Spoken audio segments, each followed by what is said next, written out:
would the WHO consider Taiwan membership?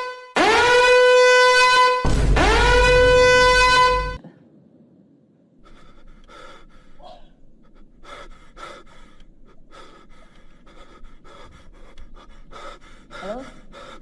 Would I'm sorry, I couldn't hear your question.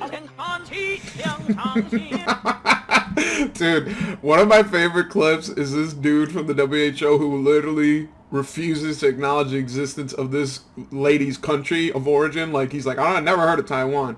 I only know about China. And honestly, a lot of people in the comments, they've been flaming China recently with the social credit shit, and they've been making fun of people who just, basically bow down and eat the ass of Chinese imperialists. Literally, you cannot be dumber if you go against China, because China recently recruited John Xina as their enforcer. Like, you can't fuck with China. Like, before China had the military, but now they have the literal best WWE champion. He's been champion longer than I've existed. And if you really think you can go up against China, like, John Cena will personally come and wreck you, like, literally destroy you. Like, if you go in your bathroom right now, shut the lights, say Taiwan 3 times, John Cena will pop up and give you an attitude adjustment. Yeah, an attitude adjustment. They changed the name from that. If you got to be, family friendly. But he will give you an attitude adjustment, break your spine, and your social credit score is going down. Now, a lot of people, they think that this social credit shit is like just a meme. It's like, oh my God, it doesn't matter. But the more social credit you get, the more intelligent you become and the bigger brain you'll be, to the point that you literally can't see the lies of the West. Because a lot of times people will say that, oh, these perceived wrongs that China's are doing. See how I worded that? Perceived wrongs, because China's never wrong. These perceived wrongs that China are doing, like, this guy did a pretty good job. This guy was on the internet. He was able to basically pretend like his internet was cutting out. He did a pretty good job. But once you get your social credit score high enough, once you get your love for Mao Zedong and Xi Jinping high enough, you can elevate to a level past this. You can go to a point of Super Saiyan social credit where literally you cannot even see what is being shown to you. Almost certainly over northern China, over Xinjiang. Can you tell us what is happening here?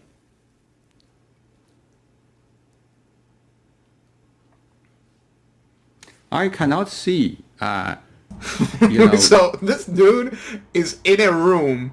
They have a 100-inch display TV showing basically the Chinese Holocaust.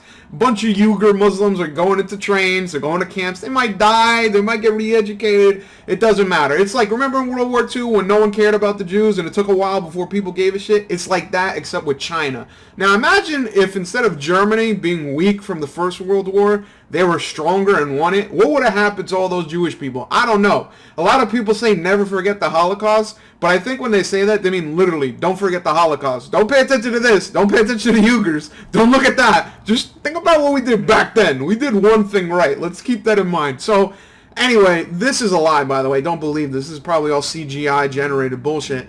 But this guy was able to have a social credit score so high. Like, right now, he could use his social credit score and transfer it over to his regular credit score. This dude's getting a loan from China off the bat. You know what I mean? That's why Evergrande, like the West tries to say Evergrande is failing right now. They're not failing. There's plenty of social credit to reinforce their regular credit. Now, some people, in the West, in the East, pretty much everywhere but China, might be blind and stupid. People who basically don't browse Arsano. Arsano is basically the only place where you're going to find real news about China and basically how stupid the West is. But I digress. If you don't know about that, you're already too stupid to even understand the greatness of China. But a lot of people in the West, some people are smart enough to basically look the other way. They close their eyes. And a lot of the reason for this is because of the fact that China has a lot of money. They make a lot of production. They make a lot of masks. Me personally, I love China because I know they're the one true nation. But other people, they love China because of money. So now I'm trying to appease to you. If you don't already love China, you definitely love money. And in that case, you got to get on the social credit bandwagon, bro. So first of all, let me just say, I am already hip to the game. I found out about the social credit alliance, basically what was something that was trying to go forward in time and basically make a new social credit score for the world. Basically, this is going to be one investment avenue you can do is a cryptocurrency, and that cryptocurrency is something that I have in my Coinbase wallet right now, because I'm not stupid, bro. You see how much Bitcoin I have? I'm a millionaire. I think there's a glitch in the system, like there's supposed to be another comma, but I'm a Bitcoin millionaire, right?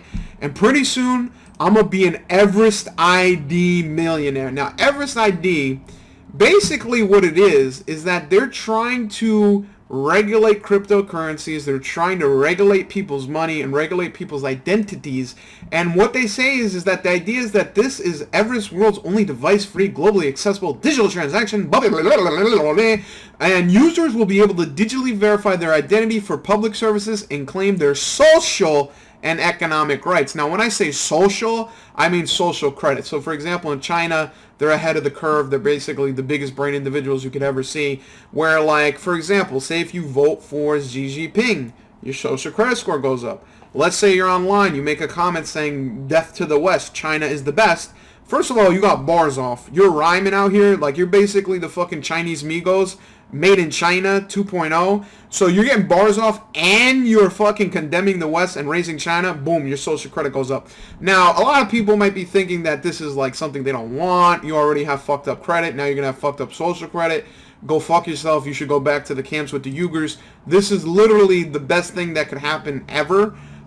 This is basically my way into being not only a millionaire in Chinese yen, because obviously USD is garbage, but it'll also allow me to have a social credit score that's high. So now my credit score is high, my social credit score is high, and then the money I get from the government that I'm going to use to reinvest in the government is also going to be high. Like, this is a win-win-win-win situation. Like, you need to stop talking about all this democracy, voting, republic. No.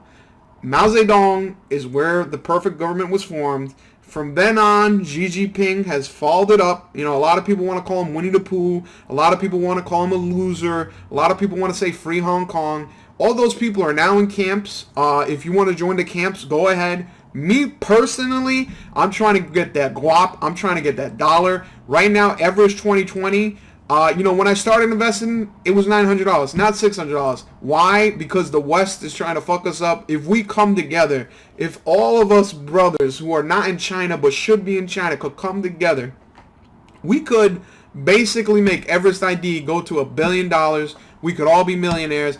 And I'm definitely not bag holding and trying to convince you into this. I'm just trying to sell you Chinese social credit in the attempt of becoming a millionaire. So keep that in mind. I'm an honest individual. And listen, if you hear anything bad from me, unless they're Chinese, don't believe it. At the end of every single video, make sure you ask people to rate and subscribe to your content. It makes them feel like they're involved even though they're really not.